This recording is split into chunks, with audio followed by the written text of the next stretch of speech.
வில்வம் வளரிய அத்தனை போர் முறைகளையும் கற்றுக் கொடுத்தார் செல்லமுத்து தேவர். ஒற்றை வாழ் கொண்டு சுற்றி நிற்கும் 10 பேரையும் ஓடு வைப்பவர் வேறு நாச்சியார். இப்படிப்பட்ட வீரமங்கைக்கு ஏற்ற மணாளன் வேண்டும் அல்லவா? அவரின் 16வது வயதில் சிவகங்கை சீமையை ஆண்ட முத்து வடுகநாதருடன் திருமணம் நடந்தது. இருவரும் சிவகங்கையை சிறப்பாக ஆட்சி செய்து வந்தனர். இவர்களுக்கு பக்கபலமாக இருந்தனர் மருது சகோதரர்கள். இப்படி அழகாக போய்கொண்டிருந்த இவர்களின் வாழ்க்கையில் அலையடித்தது ஆங்கிலேயர் வடிவு. அங்கே தொடங்கியது ஒரு மாபெரும் வரலாறு.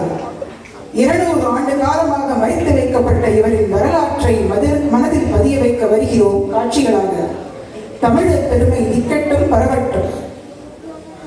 காட்சி 1. காளையர் கோவில் படுகொலை. அமைச்சர் தாண்டவராயன் மிக சோகமாக வருகிறார்.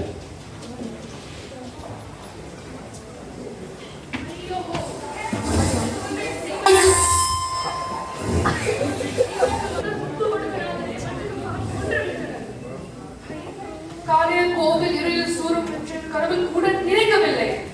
ஐயோ, என்ன செய்யும் இந்த சிவகங்கை சீமை?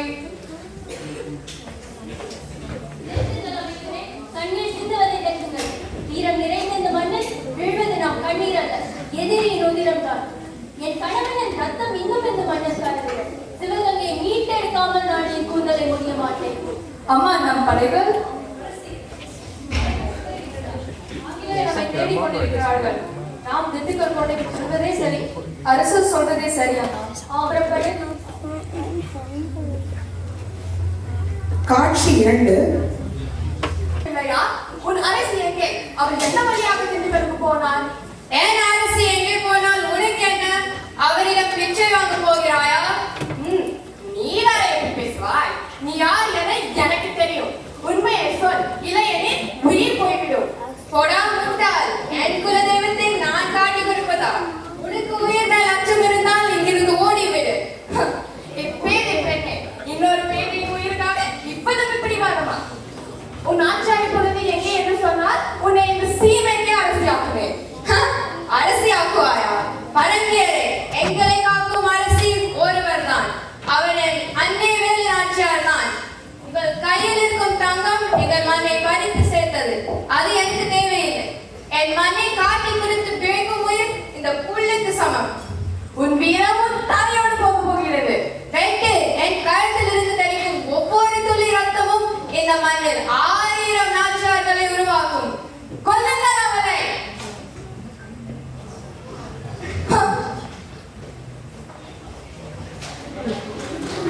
வாழ் வீசப்படுகிறது. உடையாள் எழுகிறாள். ஆங்கிலேயர் விலகிச் செல்ல மறைந்திருந்த நாச்சியார் ஓடி வந்து அவள் உடலை தழுவுகிறார். உடையாள், என்ன பண்ணிவிட்டாய்? உன் போன்ற எண்ணற்ற பெண்களின் தியாகம் தான் எங்களது காலம் நம் தாய் திருநாட்டை நடப்புகிறது. உன் தியாகம் வீணாகாது. பரங்கியர்களின் தலை கொண்டுதான் இந்த வாளின் தாகம் அடங்கும். குயிலி, நம் பெண்கள் படைக்கு உடையாள் படை என்று பெயர் சொல்லுகிறேன். உடையாள் புகழ் ஓங்குக, விரைவில் வெற்றி பெறு.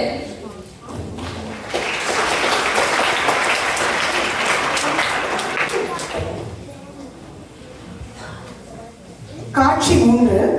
திண்டுக்கல் கோட்டை. ஹைதர் அலி கம்பீரமாக உருவிக் கொண்டிருக்கிறார். நாச்சியார் வருகிறார்.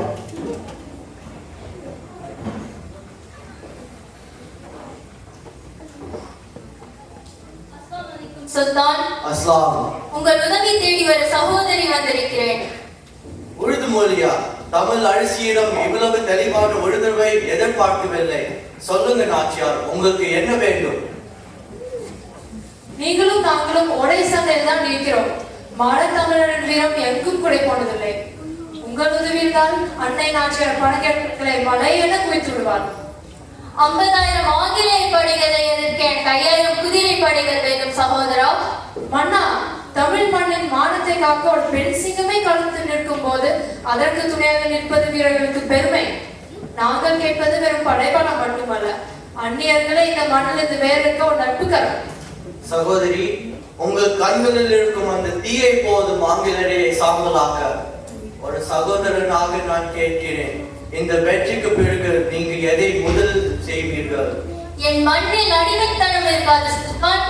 ஒவ்வொரு தமிழச்சியும் ஆயுதம் ஏற்பார். சுதந்திர காற்றை தவிர வேறொன்றையும் என் மக்கள் சுவாசிக்க விட மாட்டேன். அற்புதம். மருது பாண்டியனை 5000 குதிரை படைகளோடு என் பீரங்கி படைகளையும் தருகிறேன். பரங்கியர்கள் உங்களின் வீரம் கண்டு நடக்கட்டும். மிக்க நன்றி.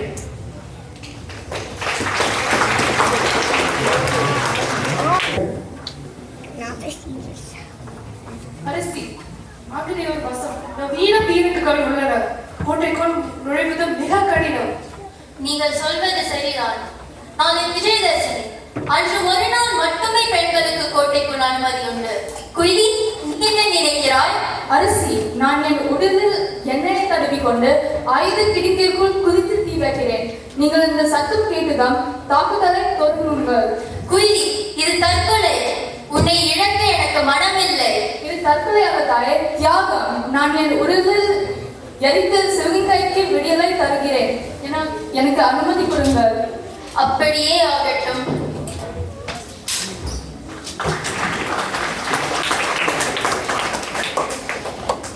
காட்சி 5 இறுதிப் போர் மற்றும் வெற்றி.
கோட்டைக்குள் நுழைகிறார். எண்ணெய் தடவிய தன் உடலை தீப்பிழம்பாக்கி குயிலி ஆயுத கிடங்கை வெடிக்க வைக்கிறாள். குயிலியின் தியாகத்தால் ஆங்கிலேயரின் ஆயுத கிடங்கு சாம்பலாகிறது.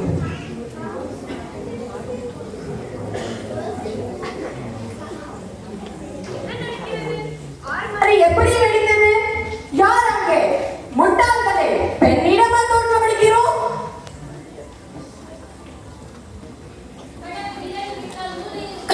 பெண் என்ன நினைத்து விட்டாயா?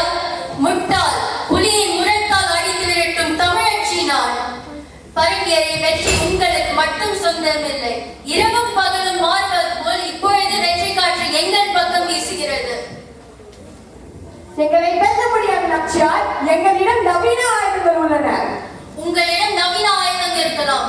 எங்களிடம் உயிரை துச்சமாக நினைக்கும் தியாகிகள் இருக்கிறார்கள். இன்று குயிலி ஒரு நிரப்பு பிழம்பாக மாறி உங்கள் ஆணவத்தை இடித்து விட்டார்.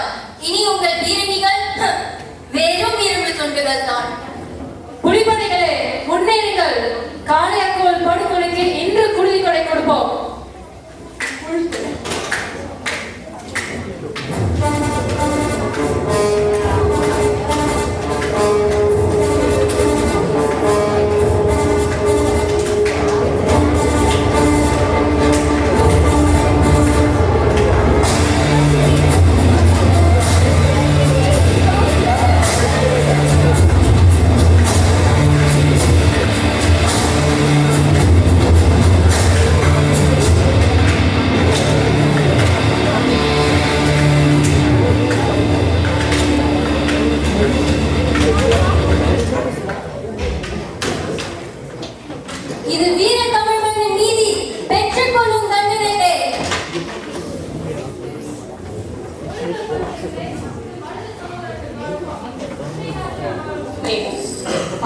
படைகள் தோற்றோடுகின்றன.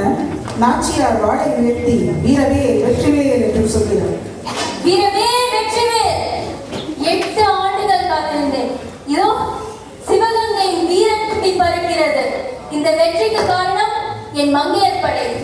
குயிலியின் தியாகமும் உடையாளன் வீரமும் எப்பொழுதும் வரலாற்றில் நிலைக்கும்.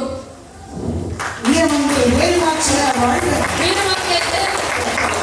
சுதந்திர சிவகங்கை வாழ்க.